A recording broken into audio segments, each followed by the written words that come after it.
बिस्मिल्लाहिर्रहमानिर्रहीम। अस्सलाम वालेकुम डियर स्टूडेंट्स, कैसे हैं आप लोग? जी, मैं आपकी टीचर मिस शहज़ादी नज़ीर और हम बायोलॉजी पढ़ रहे हैं 9th क्लास की।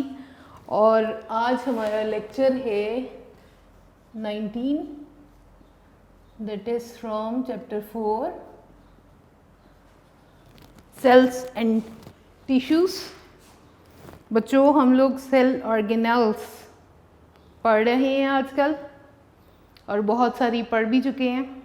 प्रीवियस लेसन में हमने एंडोप्लाज्मिक रेटिकुलम और गोल्जी बॉडीज़ और उसके साथ हमने पढ़ लिए थे लाइसोसोम्स। मुझे उम्मीद है आपने ये याद कर लिए होंगे, समझ भी लिए होंगे और याद भी किए होंगे। और माय डियर स्टूडेंट्स, मुझे उम्मीद है कि आप लोग 5 टाइम पे नमाज ज़रूर अदा कर रहे होंगे, ठीक है। और एक और छोटी सी बात जो मैं आपके साथ पहले शेयर करूंगी कि हमारी जो नानी अम्मा थी वो ये कहा करती थी कि बच्चे जब छोटी एज में जितनी भी कुरान पाक की सूरतें याद कर लेते हैं, वो छोटी वाली सूरतें वो कभी भी नहीं भूलती हैं। तो अगर आप लोग भी जैसे आजकल आप लोग घरों में होते हैं, आपके पास टाइम है, तो अगर आप 30th पारे में से उन सूरतों को याद कर लें तो मेरा ख्याल है कि आप भी फॉर एवर उनको याद रखेंगे। तो ये बहुत अच्छा टाइम है, एक अच्छी सेंस में और एक क्रिएटिव सेंस में टाइम गुजारने के लिए। तो आप लेसन के साथ साथ उन छोटी सूरतों को भी याद कर लें और वो जब आप अभी याद कर लेंगे तो आपको कभी भूलेंगी भी नहीं, ठीक है। इस एज में याद की हुई चीज़ें फॉर एवर याद रहती हैं आपको। तो अब आते हैं हम लेसन की तरफ। आज हमने जो ऑर्गेनल्स पढ़नी है दैट इज़ सेंट्रियोल्स। अगेन, जैसा कि हम प्रीवियस लेसन में भी देख चुके हैं कि किन सेल्स में होते हैं, इनकी क्या स्ट्रक्चर है और ये क्या फंक्शन परफॉर्म करते हैं, हम लोग ये देखेंगे। ये ख़ास ऑर्गेनेल्स हैं जो सिर्फ एनिमल सेल्स में पाए जाते हैं और बहुत सारे यूनिसेलुलर ऑर्गेनिजम्स में पाए जाते हैं। These are hollow cylindrical organelles. Hollow and cylindrical organelles found only in animal cells and unicellular organisms। बहुत सारे यूनिसेलुलर ऑर्गेनिजम्स में ये पाए जाते हैं। ये ऐसी स्ट्रक्चर्स हैं जो हॉलो, अंदर से खोखली होती हैं, खाली होती हैं और सिलेंडर शेप में ऑर्गेनल्स हैं और पाई जा रही हैं एनिमल सेल्स में और यूनिसेलुलर ऑर्गेनिजम्स में। जी बच्चों, ये आप इसकी समझ लें कि ये कौन से ऑर्गेनिजम्स में। याद रखिएगा कि जैसे प्लांट सेल्स में हमने देखा था कि plastids are only found in plant cells, not in the animals. इसी तरह से सेंट्रियोल्स ये वो ऑर्गेनेल्स हैं जो एनिमल्स में, एनिमल सेल्स में और एनिमल लाइक यूनिसेलुलर ऑर्गेनिजम्स में ही सिर्फ पाए जाते हैं। अब ये सेल में कहाँ पर होते हैं ये देख लेते हैं, लोकेशन डिस्कस करते हैं। तो डायग्रामेटिकली इसको मैं लोकेशन को बताऊंगी। न्यूक्लियस के बाहर पाए जाते हैं, on the exterior surface of nucleus. यहाँ पे हाईलाइट कर रही हूँ इस तरह से। यहाँ पे 2 पाए जाते हैं। These are the 2 centrioles. 2 पाए जाते हैं न्यूक्लियस की सरफेस के बाहर, ठीक है। और इन दोनों को कलेक्टिवली नाम दिया जाता है सेंट्रोसोम्स का, सेंट्रोसोम्स। तो लोकेशन में लिख लेते हैं, these are located on the exterior surface, exterior कहते हैं बाहर वाली सतह पे, एक्सटीरियर सरफेस ऑफ न्यूक्लियस। और ये दो पाए जाते हैं, न्यूक्लियस के बाहर दो सेंट्रियोल्स पाए जाते हैं और उन दो सेंट्रियोल्स को कलेक्टिवली नाम देते हैं सेंट्रोसोम्स का। टू सेंट्रियोल्स, ये एमसीक्यूज में भी बात पूछी जा सकती है, दोनों सेंट्रियोल्स को कलेक्टिवली क्या कहते हैं, इकट्ठा नाम देते हैं, कलेक्टिवली कॉल्ड सेंट्रोसोम्स। अब इनकी स्ट्रक्चर की भी बात कर लेते हैं। लोकेशन में हमने देख लिया कि न्यूक्लियस के बाहर, न्यूक्लियस की सतह के ऊपर बाहर की तरफ दो सेंट्रियोल्स, जिनको हमने कलेक्टिवली क्या नाम दिया है, सेंट्रोसोम्स का। नाउ इट्स स्ट्रक्चर, जैसे बेटे प्रीवियस ऑर्गेनेल्स में हमने उनकी स्ट्रक्चर को देखा, वैसे ही देखते हैं कि सेंट्रियोल्स कैसे, ये तो हमने देख लिया कि ये न्यूक्लियस के बाहर सरफेस पे पाए जा रहे हैं। तो इसके दो व्यूज़ हमारी बुक में दिखाए गए हैं। बेसिकली पहले मैं बताऊंगी कि ये ख़ास माइक्रोट्यूब्यूल से मिलकर बने हैं। बच्चों, हम लोग माइक्रोट्यूब्यूल्स के बारे में जानते हैं ना, हमने साइटोस्केलेटन में पढ़ा था ट्यूबुलर स्ट्रक्चर्स के बारे में। तो यहाँ पर वही ट्यूब्यूल्स हैं जो सेंट्रियोल्स को बनाते हैं, कुछ ख़ास अरेंजमेंट है इनकी। Each centriole is composed of, centriole is composed of 9 triplets of microtubules, 9 triplets of microtubules। देखते हैं, ट्रिपलेट कहते हैं 3 के सेट को, ठीक है।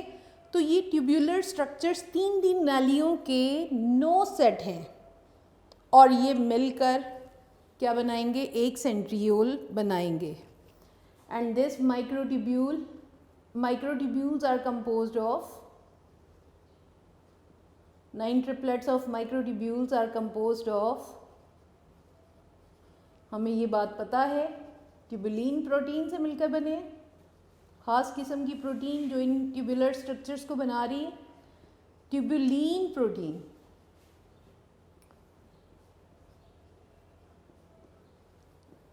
जी बच्चों, यहाँ पे मैं इसका पहले ओवरहेड व्यू दिखाती हूँ आपको।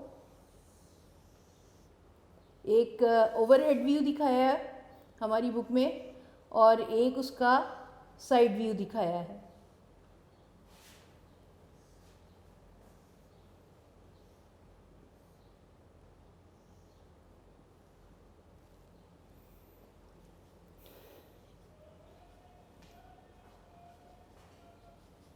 इस तरह से अगर हम इसको सामने से देखते हैं तो ये 3 नालियों के 9 सेट हैं, 9 triplets of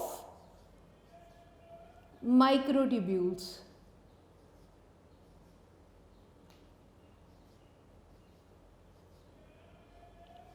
अब ये होते हैं ट्यूबुलर फॉर्म में। हमने इसका यहाँ पे ये दिखाया है ओवरहेड व्यू, 9। सो आप इसको काउंट भी कर सकते हैं, 1 2 3 4 5 6 7 8 एंड 9, ठीक है। और ये ट्यूबुलर फॉर्म में होते हैं, तो हम इसको ट्यूबुलर फॉर्म में ड्रॉ कर देते हैं लाइक दिस। अगर ये ट्रिपलेट है, ठीक है, this is the triplet, 1 triplet and this is the second triplet. इस तरह से 9 ट्रिपलेट्स हमारे बने हुए हैं। ठीक है बच्चों,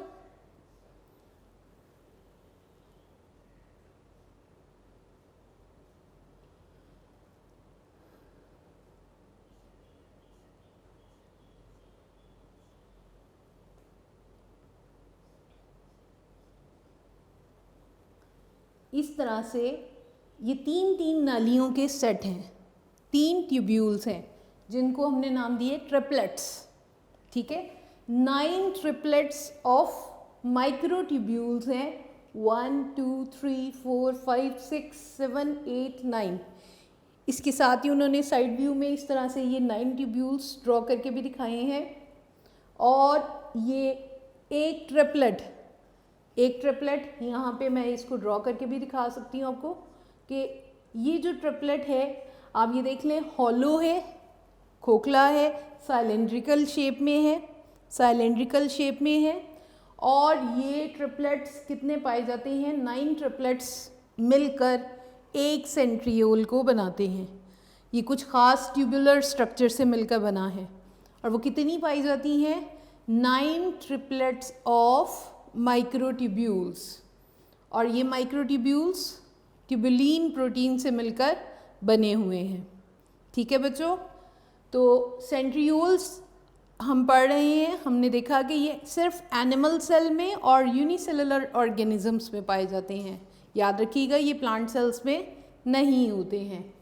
देन लोकेशन की बात की तो these are located on the exterior surface of nucleus. Nucleus की सरफेस के बाहर की जानिब 2 सेंट्रियोल्स पाए जाते हैं और इन 2 को कोलेक्टिवली कहा जाता है centrosomes. Collectively these are named as centrosomes. और स्ट्रक्चर की बात करेंगे कि होलो और सिलेंड्रिकल तो हैं ही। These are composed of 9 triplets of microtubules. और ये माइक्रोट्यूब्यूल्स ट्यूबुलिन प्रोटीन से मिलकर बने हुए हैं। ये थी इसकी स्ट्रक्चर। अब हम बात करते हैं फंक्शन की। काम क्या परफॉर्म करेंगे, किस काम के लिए ये होते हैं? तो एनिमल सेल्स में बहुत ही इम्पॉर्टेंट काम करते हैं। These are involve in the formation of spindle fibres. अब स्पिंडल फाइबर्स क्या हैं ये मैं आपको बताती हूँ। These are involve in formation of spindle fibre. बच्चों, स्पिंडल फाइबर खास किस्म के धागे होते हैं जो सेंट्रियोल्स बनाते हैं ड्यूरिंग सेल डिवीजन। ये सेंट्रियोल्स जो कलेक्टिवली सेंट्रोसोम्स कहलाते हैं, यहाँ पे मैं इन सेंट्रियोल्स को रफली ड्रॉ कर रही हूँ। ये सेंट्रोसोम्स हैं, डुप्लीकेट होते हैं जब। तो क्रोमोसोम ड्यूरिंग सेल डिवीजन जब इस फॉर्म में पाया जाता है, डुप्लीकेटेड फॉर्म में पाया जाता है,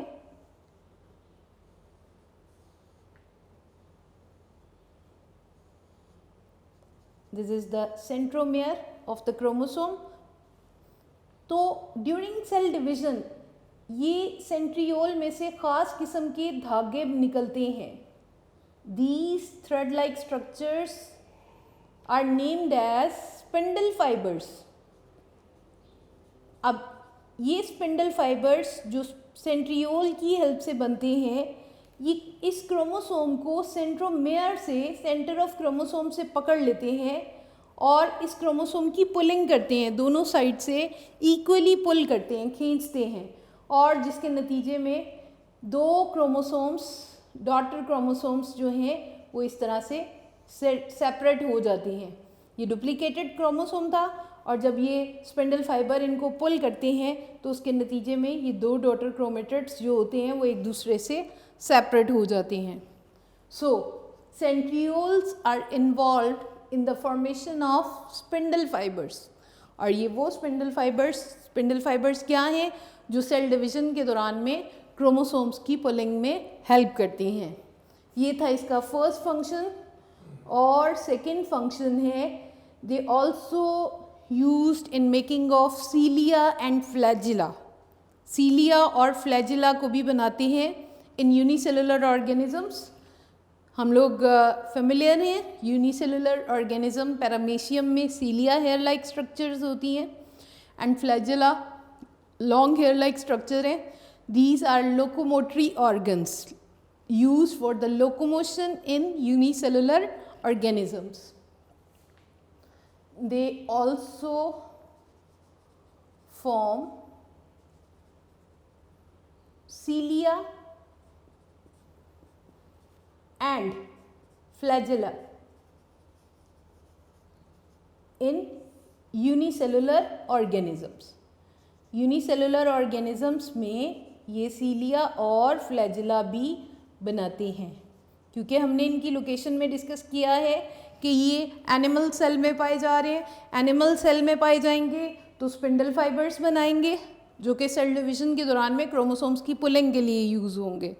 और अगर ये यूनिसेलुलर ऑर्गेनिजम्स में पाए जाएंगे तो ये सीलिया और फ्लैजिला बनाने के लिए इन्वॉल्व होंगे. जी बच्चों, ये था सेंट्रियोल. इसके आपने लोकेशन मार्क करनी है, स्ट्रक्चर की हेडिंग देनी है, लास्ट में फंक्शंस की हेडिंग देनी है. तो लोकेशन एमसीक्यूज में पूछी जा सकती है. Are located on the exterior surface of nucleus. ठीक है. और स्ट्रक्चर ईच सेंट्रियोल किस चीज़ से मिलकर बना है? 9 ट्रिपलेट्स ऑफ माइक्रोट्यूब्यूल से मिलकर बना है. ट्रिपलेट 3 नालियों के सेट को कहते हैं और इस तरह के 9 सेट्स पाए जा रहे हैं. 9 ट्रिपलेट्स ऑफ माइक्रोट्यूब्यूल्स हैं जो कि ट्यूबुलिन प्रोटीन से बने होते हैं. फिर उसके बाद आप लोग मार्क करोगे short what is the function of centriole. Centriole का फंक्शन क्या होता है? तो इसके 2 फंक्शंस हैं. एनिमल सेल में ये क्या काम करेगा? Involve in the formation of spindle fibres. First function हो गया, मार्क कर लिया आपने. दूसरा फंक्शन है they are also involve in the formation of cilia and flagella in unicellular organisms. उन तमाम ऑर्गेनिजम्स जिनमें सीलिया और फ्लैजिला पाए जाते हैं उनके अंदर सीलिया और फ्लैजिला को बनाने में हेल्प करते हैं. This is all about centriole. ये शॉर्ट में भी इसमें से आ जाते हैं, एमसीक्यूज में आया एक बार आ चुका है. Centrioles are collectively called dash. तो आपने लाइसोसोम, सेंट्रोसोम, इस तरह से 3-4 ऑप्शंस दिए हों तो centrioles are collectively called as centrosomes. ये भी मार्क करना है. ठीक है. नेक्स्ट है हमारा last organelle, that is vacuole.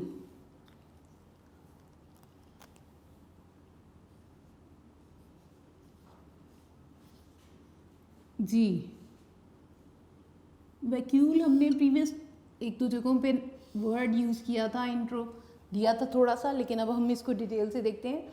This is single membrane bounded organelle. Single membrane, एक ही मेम्ब्रेन से कवर होता है ये.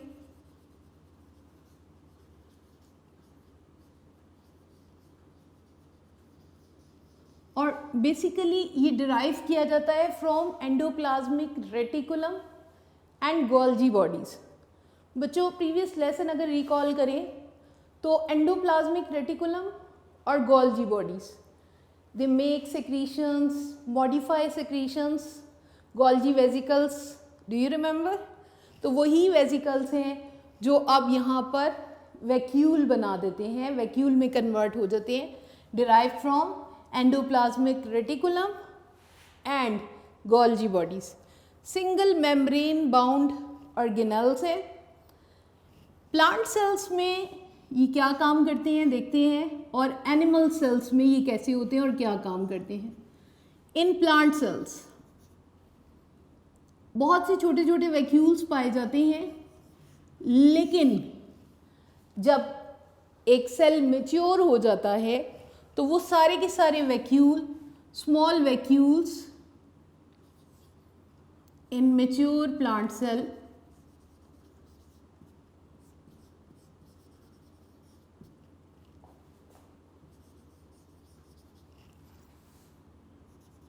many vacuoles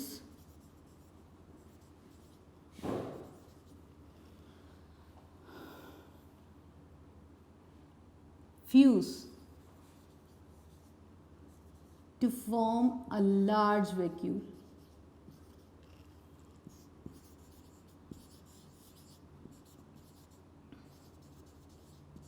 आप देख लेते हैं प्लांट सेल में ये वैक्यूल किस तरह से पाया जा रहा है, जो कि सिंगल मेम्ब्रेन बाउंडेड स्ट्रक्चर है, ऑर्गेनल है।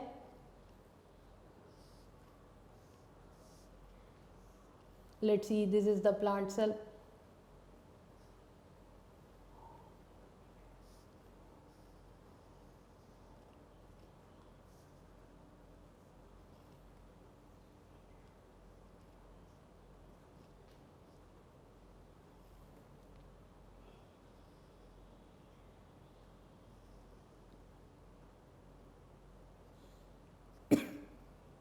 इसमें ये बड़ा वैक्यूल पाया जाता है और न्यूक्लियस जो कि सेंट्रल ऑर्गन होता है वो साइड पे चला जाता है।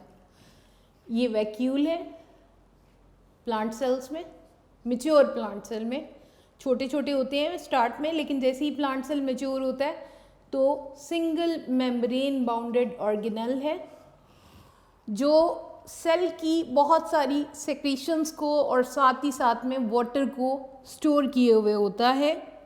बच्चों, प्लांट सेल्स में ये जब वाटर से फिल हुआ होता है, मेनली फिल्ड बहुत सारे और कंपोनेंट्स भी होते हैं इसके साथ ही साथ में, मेन जो है वो वाटर है, लिक्विड।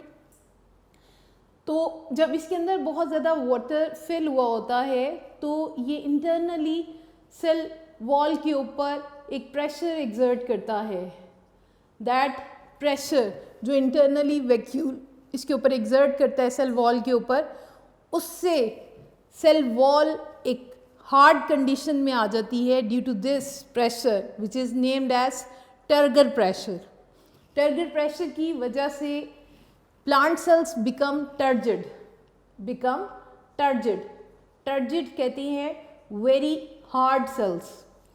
ये क्यों? क्योंकि इसके अंदर वैक्यूल के अंदर जब बहुत ज़्यादा वाटर फिल हुआ होता है तो it create a pressure which is named as turgor pressure internally on the cell walls, जिसकी वजह से प्लांट सेल्स बिकम टर्जिड। और यही वजह है, आपने दो तरह के प्लांट्स अपनी डेली लाइफ में ऑब्जर्व किए होंगे। एक प्लांट्स ऐसे होते हैं which are always facing towards the sunlight. उनके लीव्स की सरफेस जो होती है वो बिल्कुल हार्ड और फेसिंग टूवर्ड्स द सनलाइट, ठीक है। और कुछ वो लीव्स जो कि सनलाइट की तरफ फेस किए हुए होते हैं, दैट आर कॉल्ड टर्जिड। और जब पौधों को पानी नहीं मिल रहा होता तो उनके लीव्स विल्टेड हुए होते हैं, हैंगिंग डाउनवर्ड, मुरझा जाती हैं, क्योंकि उनके वैक्यूल के अंदर पानी नहीं होता जो प्रेशर एग्जर्ट करे और उनको एक फॉर्म में रखे। That condition, that form is named as turgidity. तो प्लांट सेल्स में vacuole is very important to maintain the turgor pressure और टर्जिडिटी। जबकि एनिमल सेल्स में बहुत सारे छोटे छोटे वैक्यूल्स होते हैं। इन animal cells many small vacuoles are there.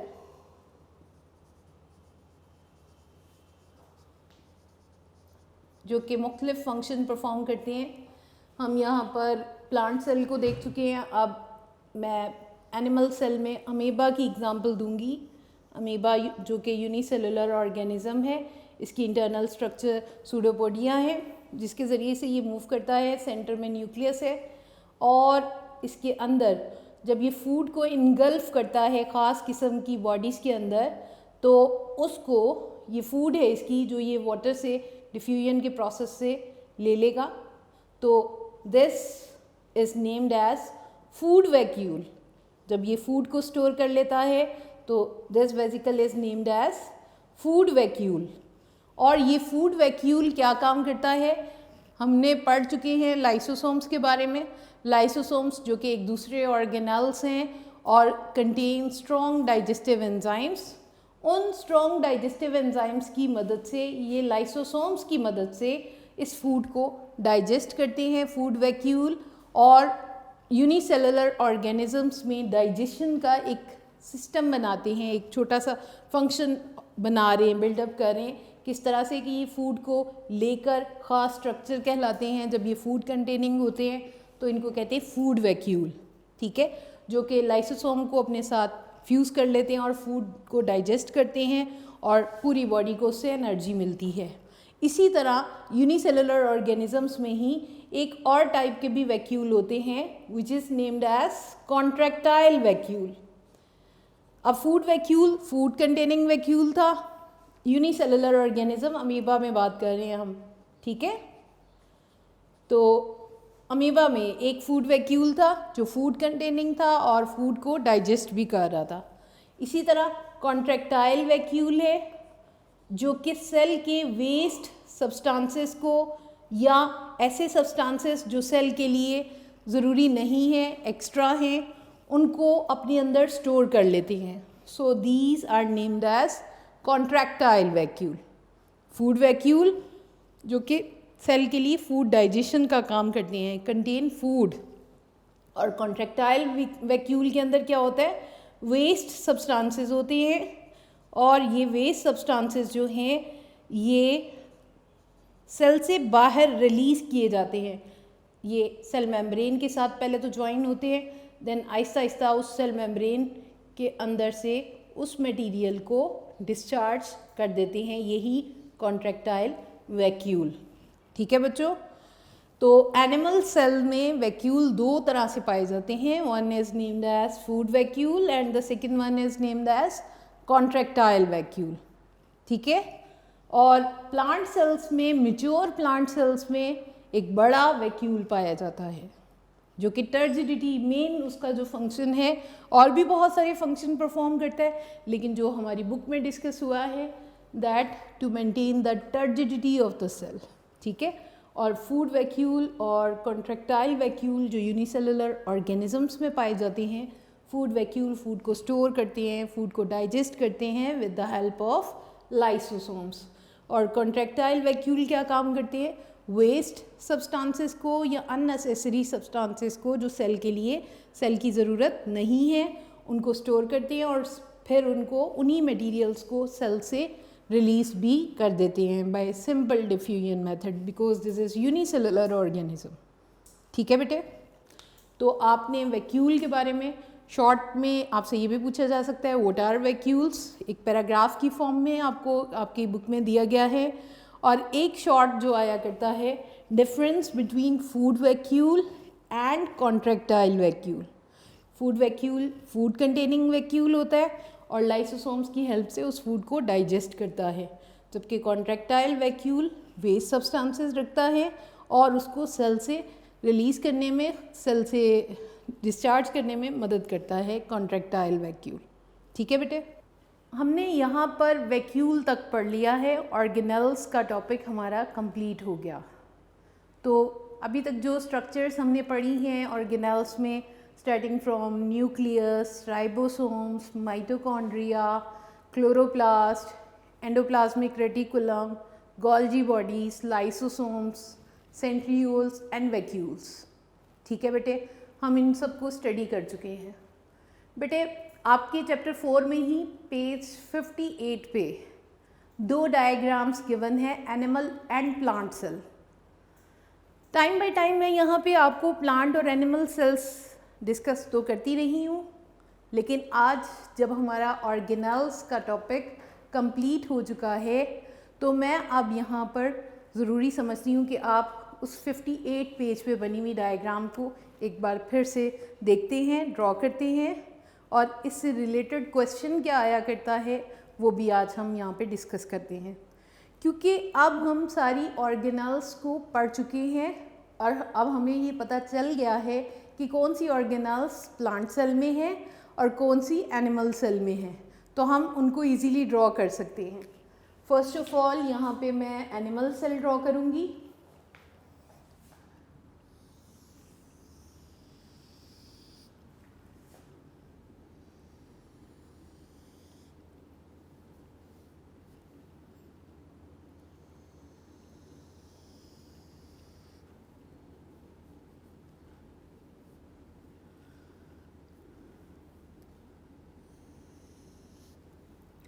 In the center you will draw the nucleus with its cell membrane और डबल membrane, जिस तरह आपने न्यूक्लियस को ड्रॉ किया था, showing nuclear pores, ठीक है, nucleolus and chromatin.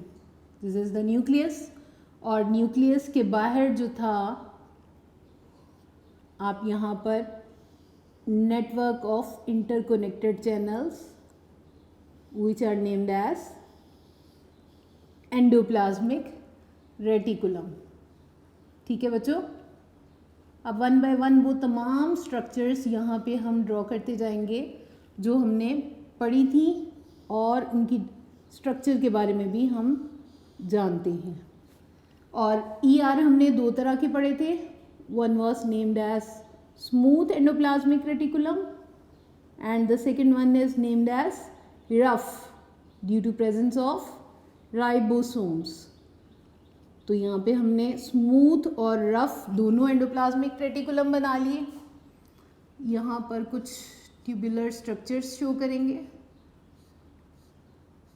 Centrioles in the animal cell, right. उसके बाद गोल्जी बॉडीज, कुछ फ्लैटेंड सैक्स हैं सेल के अंदर, कुछ वेजिकल्स भी बना रही हैं. Then mitochondria, double membranes having infoldings. आप इसी तरह इसको ड्रॉ भी करेंगे.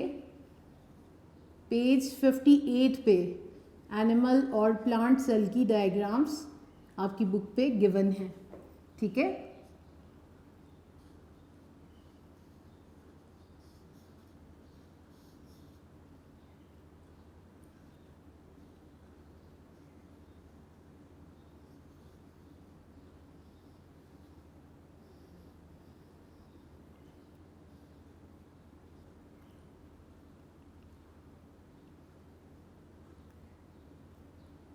In this way.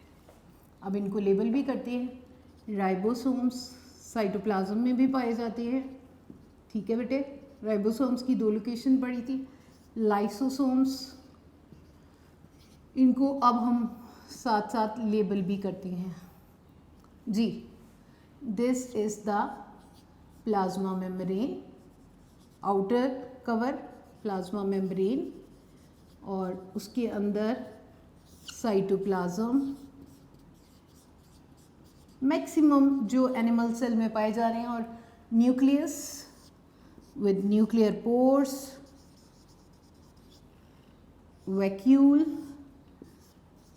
Small vacuoles पाए जाते हैं बेशुमार एनिमल सेल्स के अंदर, वैक्यूल हैं.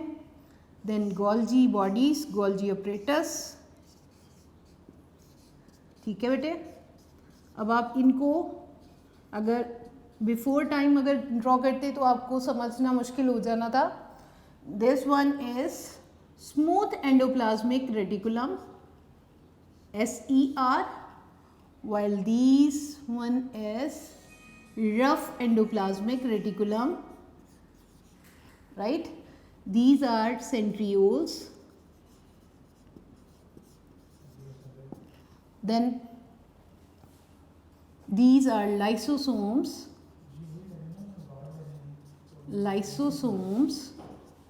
ribosomes, ठीक है बेटे. Then mitochondria, this one is mitochondria, ठीक है. Plasma membrane, cytoplasm, nucleus, vacuole, Golgi apparatus, rough and smooth endoplasmic reticulum, then centrioles, ribosomes, lysosomes and mitochondria. These are the organelles, these are the structure present inside the animal cell. Animal cell, right. अब हम देख लेते हैं plant cell को.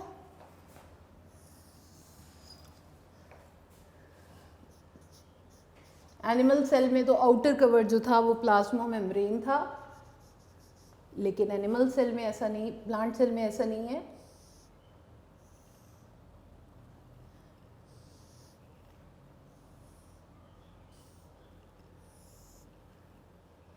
outermost cover is, yes, cell wall.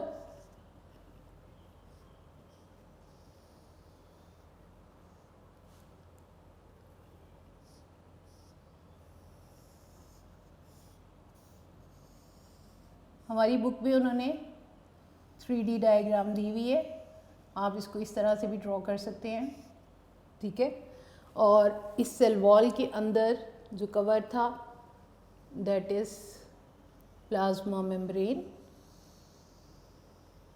और इस plasma membrane में एक बड़ा सेंट्रल वैक्यूल पाया जाता है और न्यूक्लियस जो होगा वो साइड पे चला जाएगा, ठीक है। और सेल वॉल के अंदर a lot of pores are there,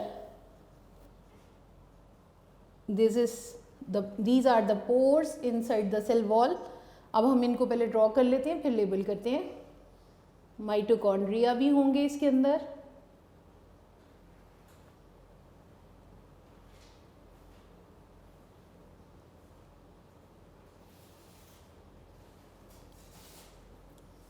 plastids हैं, जो प्लास्टिड्स हैं कंटेनिंग थैलाकॉइड्स, ग्रीन पिगमेंट रखते हैं, ठीक है।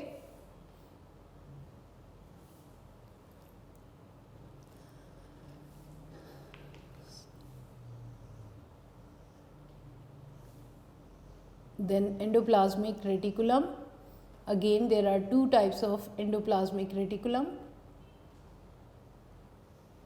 one is smooth and the other one is rough endoplasmic reticulum. Golgi bodies, flattened sacs होती हैं जिनको सिस्टर्नी कहते हैं,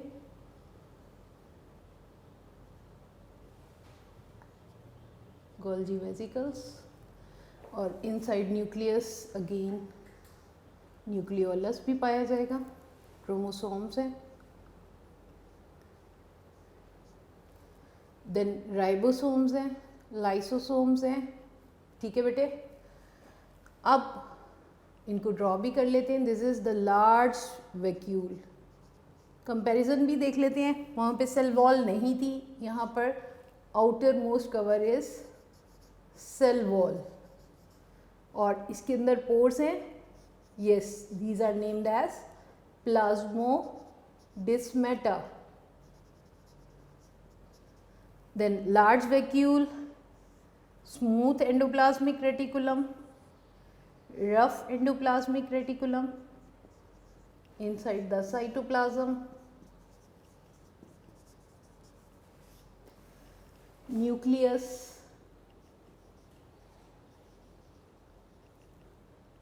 क्लोरोप्लास्ट, जो कि दूसरी तरफ एनिमल सेल में नहीं पाया जाता। आप देख रहे हैं न्यूक्लियस का डिफरेंस है पोजीशन का दोनों सेल्स में, सेल वॉल की वहाँ पे एब्सेंस है, यहाँ पे cell wall is present, vacuole यहाँ पे एक बड़ा वैक्यूल मैच्योर फॉर्म में पाया जा रहा है जबकि वहाँ पे छोटे छोटे वैक्यूल्स हैं। गोल्जी बॉडीज हैं, गोल्जी अपरेटस पाया जा रहा है, गोल्जी अपरेटस। अब हम इनको स्टडी कर चुके हैं इसलिए इजीली ड्रॉ कर सकते हैं। माइटोकॉन्ड्रिया, जी बच्चों बोर्ड में ये इस तरह से भी क्वेश्चन आ चुका है, differentiate between animal and plant cells with diagrams. Long में ये क्वेश्चन आ चुका है।